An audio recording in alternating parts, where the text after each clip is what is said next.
Чингис хаан түүхэнд ердөө 1 сая ард иргэдтэй байсан ч дэлхийн түүхэн дэх хамгийн том эзэнт гүрнийг байгуулсан.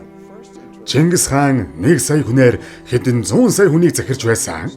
Тиймээс л тооллохын тооцоо хөтлөх зайлшгүй шаардлагатай болсон. Чингис хаан үнэхээр орчин үеийг бүтээсэн гэж хэлж болно.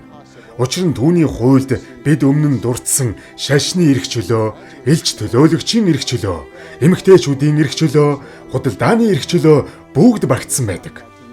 Өнөөдөр дэлхийн бараг бүх улс эдгээрийг хүлээн зөвшөөрдөг. Энэ бол орчин үеийн шинж. Чингис хааны үед өөр хинж ийм зүйл хийгээгүй. Энэ бол орчин үеийн шинж. Гэвч үнэн эрэхтэй өнөөдөр ч эдгээрийг бүрэн утгаар нь хэрэгжүүлж буй улс гэж би мэдэхгүй. Шашны жинхэнэ эрх чөлөө бүх хүнд байдаг улс гэж би мэдэхгүй. Ямар нэгэн цөөнхийн эсрэг ялгуурлал үргэлж байдаг.